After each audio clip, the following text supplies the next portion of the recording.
மாண்புமிகு உறுப்பினர் முன்னாள் தமிழ்நாடு முதலமைச்சர் திரு எடப்பாடி கே பழனிசாமி அவர்கள். மாண்புமிகு சட்டப்பேரவை தலைவர் அவர்களே வணக்கம். பொன்மனச்சம்பல் புரட்சித் தலைவர் எம்ஜிஆர் அவர்களையும் இதயம் புரட்சித் தலைவி அம்மா அவர்களையும் முதலிலே வணங்கி, வரலாற்று சிறப்புமிக்க இந்த அவையில் புனிதமான இறக்கியில் பொறுப்பேற்றுள்ள மாண்புமிகு சட்டப்பேரவை தலைவர் அவர்களுக்கு எனது இதயபூர்வமான நல்வாழ்த்துக்களை முதலிலே தெரிவித்துக் கொள்கின்றேன். அதேபோல பேரவை துணைத் தலைவராக தேர்ந்தெடுக்கப்பட்டுள்ள அவர்களுக்கும் என்னுடைய வாழ்த்துக்களை தெரிவித்துக் கொள்கின்றேன்.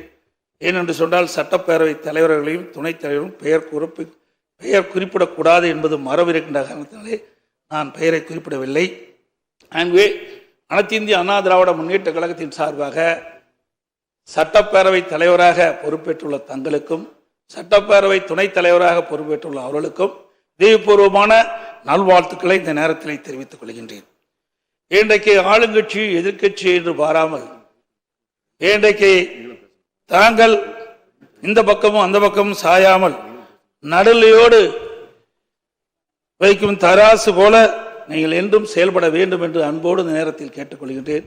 எந்த அளவுக்கு எதிர்கட்சிகளுக்கு பேசுவதற்கு வாய்ப்பு கொடுக்கின்றீர்களோ அந்த அளவுக்கு உங்களுடைய அரசு சிறப்பாக செயல்படும். ஏனென்றால் மக்களுடைய பிரச்சனையை எடுத்து வைப்பது எதிர்கட்சியினுடைய கடமை. ஆகவே எதிர்கட்சியினுடைய கடமை சிறப்பாக செயல்படுவதற்கு அனைத்து எதிர்கட்சிகளுக்கும் முழுமையான நேரத்தை ஒதுக்கி கொடுக்க வேண்டும் என்று அன்போடு இந்த நேரத்தில் கேட்டுக்கொள்கின்றேன். நீங்கள் ஏற்கனவே அனைத்து இந்திய அண்ணா திராவிட முன்னேற்ற கழகம் பொன்மனச்சம்பல் புரட்சித் தலைவர் எம்ஜிஆருடைய ஆட்சி காலத்திலே நீங்கள் சட்டமன்ற உறுப்பினராக இருந்து பணியாற்றியவர்கள். மாண்புமிகு அம்மாவுடைய காலத்திலும் சட்டமன்ற பணியாற்றியவர்கள். சட்டமன்ற பேர விதிகள் முழுமையும் நன்றாக தெரிந்தவர்கள். சிறப்பான முறையிலே பேசக்கூடியவர்கள். சிறப்பான முறையிலே அவையை நடத்தக்கூடிய திறமை மிக்கவர்கள். ஆகவே அப்படிப்பட்ட ஒரு அற்புதமான ஒரு நிகழ்த்தக்கூடியவர்களுக்கு ஒரு நல்ல வாய்ப்பை நீங்கள் பெற்றிருக்கிறீர்கள். இந்த புனிதமான ஆசனத்திலே அமர்ந்திருக்கின்றவர்கள் எங்களுக்கும் அனைத்து இந்திய அண்ணா திராவிட முன்னேற்ற கழகம் மட்டுமல்ல அனைத்து எதிர்கட்சிகளுக்கும் போதுமான நேரத்தை ஒதுக்கி கொடுத்து மக்களுடைய பிரச்சனையை அரசுடைய கவனத்துக்கு எடுத்து செல்வதற்கு நீங்கள் நல்ல வாய்ப்பை தர வேண்டும் என்று இந்த நேரத்தில் தெரிவித்து, மாண்புமிகு முதலமைச்சராக பொறுப்பேற்றுள்ள மாண்புமிகு முதலமைச்சர் அவர்களுக்கும் எனக்கு இதயபூர்வமான நல்வாழ்த்துக்களை இந்த நேரத்தில் தெரிவித்துக் கொள்கின்றேன். அதேபோல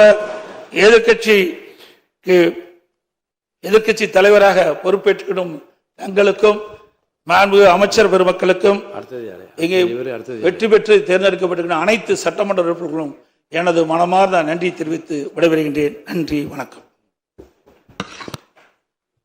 பேரவைத் தலைவர் அவர்களே, துணைத் தலைவர் அவர்களே, முதலமைச்சர் அவர்களே, 17வது சட்டமன்ற பேரவையின் எதிர்க்கட்சி தலைவராக எனது முதல் உரை இது. பகுத்தறிவு பகலவன் தந்தை பெரியார், தமிழ்நாட்டுடைய தலைமகன் பேரறிஞர் அண்ணா, நவீன தமிழ்நாட்டுடைய சிற்பி முத்தமிழறிஞர் டாக்டர் கலைஞர்,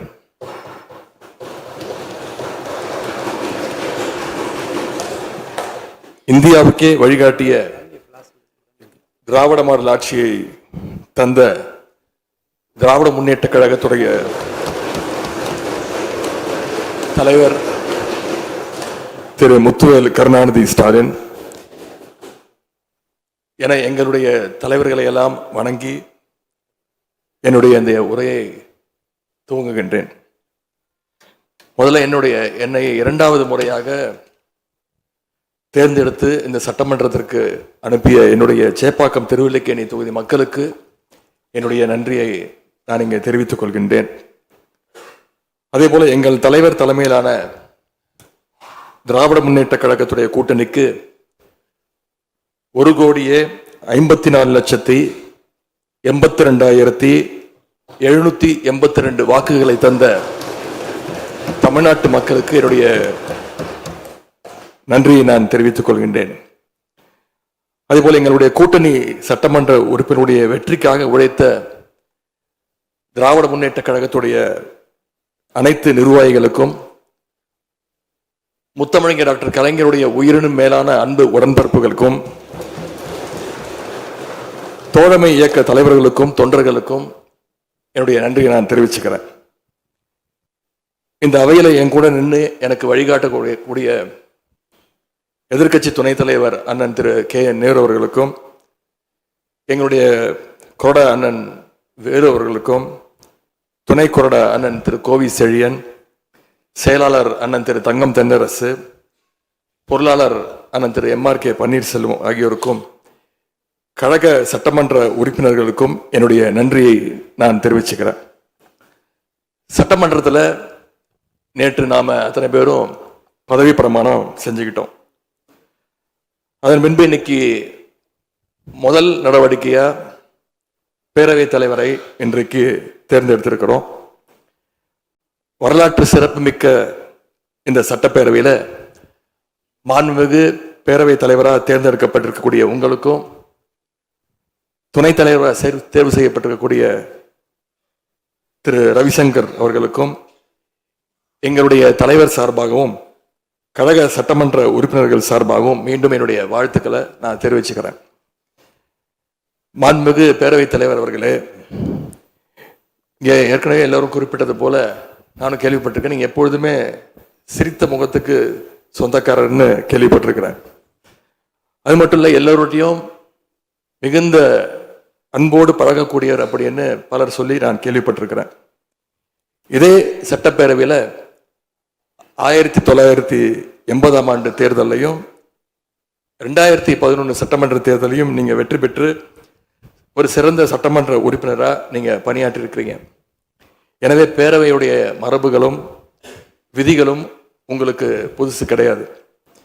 நீங்க தேர்ந்தெடுக்கப்பட்ட இப்பொழுது சேர்த்து 3 முறையும் ஆளுங்கட்சி உறுப்பினராக சட்டமன்றத்துக்குள்ள நீங்க வந்திருக்கிறீங்க.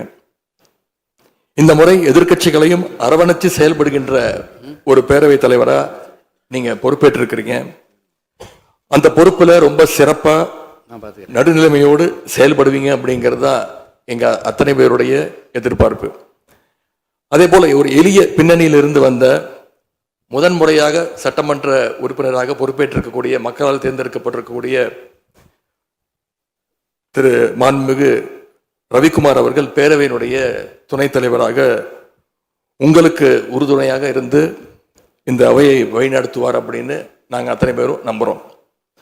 மாண்புமிகு பேரவைத் தலைவர் அவர்களே, நம்முடைய மாண்புமிகு முதலமைச்சர் அவர்கள் நேற்று எங்களுடைய தலைவருடைய வீடுகளுக்கும் அனைத்து கட்சி தலைவருடைய வீடுகளுக்கும் சென்று வாழ்த்துக்கள்லாம் பெற்றுக்கிட்டு போனார். அந்த அரசியல் நாகரிகம் இந்த பேரவையிலும் தொடரணும் அப்படிங்கிறது தான் எங்களுடைய எண்ணம், எதிர்பார்ப்பு. ஏற்கனவே நான் சொல்லியிருந்தாலும் மறுபடியும் சொல்ல விரும்புகிறேன். திராவிட முன்னேற்ற கழகம் இந்த சட்டப்பேரவையில் எதிரி கட்சியா இல்லாம ஒரு ஆக்கப்பூர்வமான எதிர்கட்சியாக நிச்சயம் செயல்படும். எங்க தலைவர் அவர்கள் சொன்ன மாதிரி திராவிட முன்னேற்ற கழகம் என்னைக்குமே ஒரு ஆக்க சக்தி தான். மாண்புமிகு பேரவைத் தலைவர்களே, இந்த பேரவைக்குன்னு ஒரு மிகப்பெரிய வரலாறு இருக்கு. இன்னைக்கு இந்தியாவில் பண்பாட்டு ரீதியாகவும் பொருளாதார ரீதியாகவும் தமிழ்நாடு சிறப்பாக முன்னேறி இருக்கு அப்படின்னா இந்த பேரவையில் நடந்த விவாதங்கள், எடுக்கப்பட்ட முடிவுகள், இயற்றப்பட்ட சட்டங்கள், நிறைவேற்றப்பட்ட தீர்மானங்கள் இதெல்லாம் தான் ஒரு காரணம். பிற மாநிலங்களுக்கெல்லாம் ஒரு எடுத்துக்காட்டாக வழிகாட்டக்கூடிய வகையில் செயல்பட்டு இந்தியாவையே திரும்பி பார்க்க வச்ச சட்டமன்ற பேரவை இந்த தமிழ்நாட்டு சட்டமன்ற பேரவை. அப்படிப்பட்ட இந்த பேரவையில் ஆரோக்கியமான ஆக்கப்பூர்வமான விவாதங்களுக்கு இடம் கொடுத்து ஜனநாயக மாண்புகளுக்கு முக்கியத்துவம் கொடுத்து பேரவைத் தலைவர் அவர்கள் என்றைக்கும் நடுநிலைமையோடு செயல்பட வேண்டும் என்று நாங்கள் அனைவரும் விரும்புகின்றோம். நாம் எங்க ஆளுங்கட்சி எதிர்கட்சி அப்படின்னு எதிர் வரிசையில் உட்கார்ந்திருந்தாலும் தமிழ்நாட்டுடைய வளர்ச்சின்னு வரும்போது நாம் அனைவரும் ஒரே வரிசையில் முன் வரிசையில் நின்று உழைக்கணும்னு நான் விரும்புகிறேன். அதைத்தான் தமிழ்நாட்டு மக்களும் எதிர்பார்த்துக்கிட்டு இருக்கிறாங்க, விரும்புகிறாங்க. திராவிட முன்னேற்ற கழகமும் அதைத்தான் விரும்புது. எங்களுடைய தலைவர் அவர்கள் கடந்த 5 ஆண்டுகள்ல அடிக்கடி சொல்ற ஒரு வார்த்தை, இது எனது அரசு அல்ல, நமது அரசு என்று எங்களுடைய தலைவர் அவர்கள் அடிக்கடி சொல்லுவார். அதை நிரூபிச்சியும் காட்டியிருக்கிறார். சென்ற திராவிட மாடல் அரசுங்கிறது வாக்களிச்ச மக்களுக்கு மட்டும் இல்லாம வாக்களிக்காத மக்களுக்குமான அரசாகத்தான் செயல்பட்டு வந்தது. ஆகவே இந்த புதிய அரசும் அனைவருக்குமான அரசாக உங்களுக்கு வாக்களிக்காத மக்களுக்குமான அரசாக செயல்படும்னு நான் விரும்புகிறேன். இந்த நேரத்தில் இன்னொரு விஷயத்தையும் இங்கே நினைவுபடுத்த விரும்புகிறேன். மாண்புமிகு பேரவைத் தலைவர் அவர்களும் மாண்புமிகு முதலமைச்சர் அவர்களும் இன்னைக்கு எதிர்க்கட்சி தலைவராக இருக்கிற நானும் ஒரே காலேஜில் படித்த ஓல்டு ஸ்டூடெண்ட்ஸ். ஒரே காலேஜில் நாம் படிச்சிருந்தாலும் அரசாங்கத்தை நடத்துறதுல திமுக தான் சீனியர் பேட்ச். அது உங்களுக்கு தெரியும். 1967 ஆட்சிக்கு வந்தது திமுக தான். நாங்கள் தான் சீனியர்ஸ். அந்த அடிப்படையில் எங்களுடைய நாலேஜையும் எக்ஸ்பீரியன்ஸையும் நாங்கள் ஷேர் பண்ணிக்க ரெடியாக இருக்கோம். அதை ஏற்றுக்க நீங்களும் தயாராக இருங்க. ஏன்னா நமக்கு எப்பவுமே தமிழ்நாட்டு மாநிலத்துடைய நலன்தான் மிக மிக முக்கியம். மாண்புமிகு பேரவைத் தலைவர் அவர்களே, நீங்கள் போட்டியின்றி தேர்வாகியிருக்கீங்க. மாண்புமிகு முதலமைச்சரும் எதிர்க்கட்சி தலைவரான நானும் உங்களை அவை முன்னவரும் இந்த இருக்கையில் உட்கார வச்சிருக்கிறோம், அமர வச்சிருக்கிறோம். இன்னைக்கு உங்கள் கையை பிடிச்சி அழைச்சிட்டு வந்து உட்கார வச்சிருக்கிறோம். இனி எங்கள் 2 தரப்பையும் நீங்கள் தான் கையை பிடிச்சி அரவணைச்சு கோவம் இல்லாமல் கோவப்படாமல், நீங்கள் கோவப்பட மாட்டீங்கன்னு தெரியும், உங்களை கோவப்படுத்துகிற மாதிரி எந்த செயலையும் நாங்கள் செய்ய மாட்டோம். சட்டமன்ற ஜனநாயகத்தில் ஆளுங்கட்சி காதுகளாகவும் எதிர்க்கட்சி குரலாகவும் இருக்க வேண்டும். அதில் தான் இந்த அவையுடைய பெருமை நிச்சயம் அடங்கி இருக்கு. பொதுவாக இதுக்கு முந்தைய சட்டமன்ற பேரவை எடுத்துக்கிட்டா ஆளுங்கட்சி வரிசையில் அதிக உறுப்பினர்களும் எதிர்க்கட்சி வரிசையில் அதை விட குறைவான உறுப்பினர்களும் இருப்பாங்க. ஆனால் இந்த முறை கிட்டத்தட்ட ஆளுங்கட்சிக்கு இணையான எதிர்க்கட்சி வரிசை வலிமையா இன்னைக்கு அமைஞ்சிருக்கு. அதுதான் இந்த பேரவையுடைய இன்னொரு கூடுதல் சிறப்பு. இதன் மூலமா தமிழ்நாட்டு மக்கள் ஒரு முக்கியமான செய்தியை நமக்கு சொல்லி இருக்கிறாங்க. அது என்னன்னா, எதிர்க்கட்சி வரிசை மிக மிக வலிமையாக இருந்து இந்த அரசை, புதிய அரசை வழிநடத்தணும், ஆக்கப்பூர்வமான விமர்சனங்களை முன்வைக்கணும் அப்படின்னு மக்கள் நமக்கு சொல்லி இருக்கிறாங்க. நான் நம்புறேன். ஆகவே மக்களுடைய எண்ணத்தை பிரதிபலிக்கிற மாதிரி எங்களுடைய பணிகள் நிச்சயம் இருக்கும். மாண்புமிகு பேரவைத் தலைவர் அவர்களே, இந்த அரசு பொறுப்பேற்ற நிகழ்ச்சியில் நடந்த ஒரு நிகழ்வை இங்க நான் சுட்டிக்காட்ட விரும்புகின்றேன். ஏற்கனவே சுட்டி காட்டியிருக்கிறாங்க. அந்த நிகழ்ச்சியில தமிழ்தாய் வாழ்த்து 3வது இடத்துக்கு தள்ளப்பட்டிருக்கு. இது தமிழ்நாட்டு மக்கள் மத்தியில மிகப்பெரிய ஒரு கோபத்தையும் அதிர்ச்சியையும் ஏற்படுத்தியிருக்கு. அதை எதிர்க்கட்சிகள் எல்லோரும் விமர்சிச்சிருக்கிறோம். அதுக்கு ஆளுங்கட்சியும் ஒரு விளக்கத்தையும் கொடுத்திருக்கிறாங்க, நானும் பார்த்தேன். எங்களோட கருத்து என்ன அப்படின்னா, பாஜக ஆட்சிக்கு வந்திருக்கக்கூடிய மேற்கு வங்க மாநிலத்தில் பதவியேற்பு நிகழ்ச்சியின் போது வந்தே மாதரம் பாட்டு பாடப்படலை. ஆனா இங்க தமிழ்நாட்டில் அது பாடப்பட்டிருக்கு. மேற்கு வங்கத்தில் இன்னைக்கு யாரு ஆளுநரா போய் உட்கார்ந்துருக்காங்க அப்படின்னு உங்க அத்தனை பேருக்கும் தெரியும், நான் சொல்ல வேண்டிய அவசியம் இல்லை. அவர் இங்க ஆளுநரா இருந்தப்போ தமிழ்நாடு சட்டமன்ற பேரவையில தமிழ்தாய் வாழ்த்துக்கு முன்னாடி தேசிய கீதம் பாடணும்னு பேரவையினுடைய மரபையே மாத்த சொன்னவர் தான் இன்னைக்கு மேற்கு வங்கத்தில் ஆளுநராக இருக்கிறார். அதை நாங்க உறுதியா, எங்களுடைய தலைவர் அப்போதைய முதலமைச்சர் உறுதியா மறுத்தார். அதனால 2023ஆம் ஆண்டு முதல் தொடர்ந்து 3 வருஷம் அவர் பேரவையிலிருந்து வெளிநடப்பு செஞ்சுட்டு போன காட்சிகளை எல்லாம் நீங்களும் பார்த்திருப்பீங்க. இதன் மூலமா நாங்க சொல்ல வர்றது, அடுத்து விரைவிலேயே இந்த பேரவையில ஆளுநர் உரை நிகழ்த்த இருக்கிறார். ஆகவே ஏற்கனவே உங்களுடைய அரசனுடைய பதவியேற்பு விழாவில் நடந்த அந்த சம்பவம், அந்த தவறு மீண்டும் இந்த பேரவையில நடப்பதற்கு நீங்க அனுமதிக்க கூடாது, நாங்கள் அனுமதிக்க மாட்டோம். பேரவையில் மட்டுமல்ல, தமிழ்நாட்டில் நடக்கக்கூடிய எந்த நிகழ்ச்சியாக இருந்தாலும் சரி, அரசு நிகழ்ச்சியாக இருந்தாலும் சரி, எந்த நிகழ்ச்சியாக இருந்தாலும் சரி, தமிழ்தாய் வாழ்த்து என்றைக்கும் 2வது இடத்திற்கு நாம தள்ளி போக விடக்கூடாது. இந்த அரசு அதற்கு அனுமதிக்க கூடாது என்று நான் இங்கே கேட்டுக்கொள்கின்றேன். ரொம்ப விழிப்போடு இருந்து நம்முடைய உரிமையை, மரபை பாதுகாக்கணும்னு உங்களை எல்லாம் வலியுறுத்தி நான் கேட்டுக்கொள்கின்றேன். மாண்புமிகு பேரவைத் தலைவர் அவர்களே, வண்டிக்கு பிரேக் எப்படியோ ஒரு காளைக்கு மூக்கனாங்கயிறு எப்படியோ அப்படிதான் ஆளுங்கட்சிக்கு எதிர்க்கட்சி அப்படின்னு பேரறிஞர் அண்ணா அவர்கள் நமக்கு சொல்லியிருக்கிறார். ஆகவே பேரறிஞர் அண்ணா சொன்ன வழியில ஆளுங்கட்சியினுடைய செயல்பாட்டை உற்று நோக்கி உங்களுடைய நிறைகளை குறைகளை சுட்டு காட்டுகின்ற ஒரு ஆக்கப்பூர்வமான எதிர்க்கட்சியாக நாங்கள் நிச்சயமாக செயல்படுவோம். இந்த அவைக்கு புதியவங்க ஃபர்ஸ்ட் டைம் எம்எல்ஏஸ் நிறைய பேர் வந்திருக்கிறீங்க, அதுல மிகுந்த மகிழ்ச்சி. அதே போல ரொம்ப வருடங்களுக்கு பிறகு நிறைய பெண் சட்டமன்ற உறுப்பினர்கள் இங்க இடம்பெற்றிருக்கிறீங்க, அதுல எங்களுக்கு கூடுதல் மகிழ்ச்சி. அத்தனை பேருக்கும் மீண்டும் என்னுடைய வாழ்த்துக்கள். தமிழ்நாட்டுடைய உரிமைகளுக்காகவும் வளர்ச்சிக்காகவும் நாம எல்லாரும் சேர்ந்து ஒன்னா பயணிப்போம். எது எப்படி ஆனாலும் திராவிட இயக்கத்தினுடைய அடிப்படை கொள்கைப்படி எல்லோருக்கும் எல்லாம் கிடைக்கிறதை உறுதி செய்கின்ற வகையில எதிர்க்கட்சி வரிசையில இருந்து நாங்கள் நிச்சயம் செயல்படுவோம். நடந்து முடிந்த தேர்தலில் ஆட்சி அமைப்பதற்கான பெரும்பான்மையை ஆளுங்கட்சிக்கு மக்கள் வழங்காமல் போனாலும் திராவிட முன்னேற்ற கழகத்துடைய தலைமையில் தேர்தலை சந்திச்சு வென்ற தோழமை இயக்க சட்டமன்ற உறுப்பினருடைய ஆதரவோடு ஆட்சி அமைத்திருக்கக்கூடிய புதிய அரசிற்கும் மாண்பு முதலமைச்சர் அவர்களுக்கும் என்னுடைய வாழ்த்துக்களை நான் மீண்டும் தெரிவித்துக் கொள்கின்றேன். மாண்புமிகு பேரவைத் தலைவர் அவர்களுக்கும் பேரவை துணைத் தலைவர் அவர்களுக்கும் என்னுடைய நன்றி. உங்களுடைய பணிகள் சிறக்கட்டும். மீண்டும் என்னுடைய வாழ்த்துக்களை தெரிவித்துக் கொள்கிறேன். நன்றி, வணக்கம். வெல்க தமிழ், வாழ்க தமிழ்நாடு.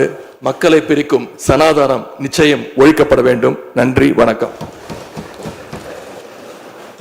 மாண்புமிகு முதலமைச்சர் அவர்கள்.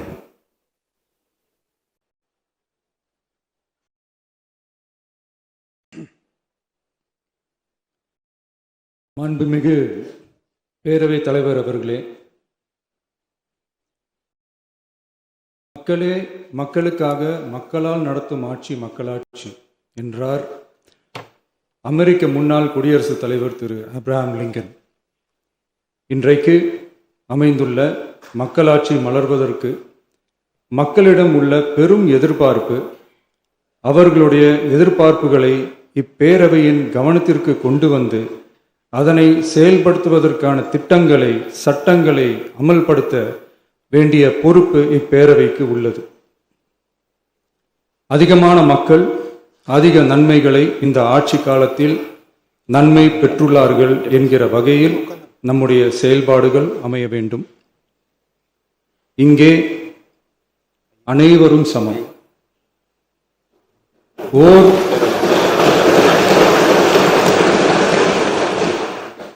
ஓர் உறுப்பினரை கொண்ட கட்சிகள் இங்கே இடம் பெற்றிருந்தாலும் அவர்களுடைய கருத்துகளுக்கும் அதிக எண்ணிக்கை பெற்ற தமிழக வெற்றி கழக உறுப்பினர்கள் தெரிவிக்கும் கருத்துகளுக்கும் சமமாகவே மதிப்பளிக்கப்பட்டு நல்லவை ஏற்கப்பட்டு அல்லவை நிராகரிக்கப்பட்டு ஜனநாயகத்தின் இதயமாகவும் மூளையாகவும் இப்பேரவை செயல்பட வேண்டும். அதற்குரிய வகையில் பெருமை வாய்ந்த வரலாற்று சிறப்பு கொண்ட இப்பேரவையை நடத்தி செல்லும் பண்பை பெற்றுள்ளவரையே தமிழக வெற்றி கழகம் முன்மொழிந்து தாங்கள் இன்றைக்கு இந்த ஆசனத்தில் அமர்ந்துள்ளீர்கள். மாண்புமிகு பேரவைத் தலைவர் அவர்களே, தாங்கள் பேரவைத் தலைவராக ஒருமனதாக தேர்ந்தெடுக்கப்பட்டுள்ளீர்கள். தங்களை இந்த ஆசனத்தில் மாண்புமிகு பேரவை முன்னவரும் எதிர்க்கட்சி தலைவரும் தங்களுடைய கரங்களை பிடித்து அழைத்து சென்று அமர வைத்தார்கள். இந்த சம்பிரதாயம் எப்படி வந்தது என்று சொன்னால் சுவாரஸ்யமாக இருக்கும். பெரிய வரலாறு சம்பவத்தில் உள்ளது. இங்கிலாந்து நாட்டில் உள்ள பாராளுமன்ற நடைமுறைகளை போன்றதே நம்முடைய பாராளுமன்ற நடைமுறைகளும். மன்னராட்சி இருந்த காலத்திலேயே அங்க பாராளுமன்றம் இயங்கியுள்ளது. அக்காலத்தில் அனைத்து அதிகாரங்களையும் பெற்ற மன்னரும் இருந்தார், பாராளுமன்றமும் இயங்கியது. அங்கே மன்னர் ஒரு பணியை செய்ய வேண்டும் என்று விரும்புவார், பாராளுமன்றம் அவருடைய விருப்பத்தை பெரும்பாலும் நிராகரிக்கும். மன்னர் விரும்பிய காரியத்தை பாராளுமன்றம் நிராகரித்து விட்டது என்கிற செய்தியை மன்னருக்கு சொல்ல வேண்டியவர் பாராளுமன்ற தலைவர், ஸ்பீக்கர் என்பார்கள். பாராளுமன்றத்தின் கருத்தை மன்னரிடம் சொல்ல வேண்டியவர் ஸ்பீக்கர். அதற்கு துணிவு வேண்டும். சில பணிகளை செய்வதற்குத்தான் பாராளுமன்றத்தின் அனுமதி வேண்டுமே தவிர அந்த ராஜ்யத்தில் உள்ள எந்த பிரஜைக்கும் மரண தண்டனை விதிக்கும் அதிகாரம் மன்னருக்கு உண்டு. தான் விரும்பியதை பாராளுமன்றம் நிராகரித்து விட்டது என்று சொல்லும் ஸ்பீக்கருக்கு மரண தண்டனை விதிக்கும்படி ஆணையிடுவார். தலையை வெட்டி விடுங்கள் என்று ஆணையிடுவார்கள். இது பலமுறை நடந்ததால் யாருமே இந்த ஸ்பீக்கர் பதவிக்கு வர விரும்ப மாட்டார்கள். எனவே புதிதாக பாராளுமன்றம் அமையும் போது ஸ்பீக்கர் பதவிக்கு ஒருவர் அறிவிக்கப்பட்டவுடன் அவர் உடனே தலை தப்பித்தால் போதும் என்று ஓட்டம் பிடிப்பார். அணை முன்னவரும் எதிர்க்கட்சி தலைவரும் அவரை தடுத்து நிறுத்தி அவர் கைகளை பிடித்து இழுத்து வந்து ஆசனத்தில் அமர வைப்பார்கள். இதுதான் அந்த காலத்தில் இருந்து வந்த மரபு. ஜனநாயக முறை ஏற்பட்ட பிறகும் இம்மரபு தொடர்கிறது. நிச்சயமாக தமிழக வெற்றிக் கழக உறுப்பினர்கள் அனைவருமே உங்களுக்கு உதவிகரமாகவே இருப்பார்கள் என்கிற வாக்குறுதியை இந்நேரத்தில் அளிக்க விரும்புகிறேன். பேரவையின் மாண்பையும் கண்ணியத்தையும் பேரவை உறுப்பினர்களின் கண்ணியத்தையும் காக்க வேண்டிய பொறுப்பை உங்களிடத்தில் ஒப்படைத்திருக்கிறார்கள். தற்காலிக பேரவைத் தலைவர் பொறுப்பில் மிக சிறப்பாக பணியாற்றிய நம்முடைய உறுப்பினர் திரு மூவி கருப்பையா அவர்களை சந்திக்க நேற்றுக்கு சென்றிருந்தேன்.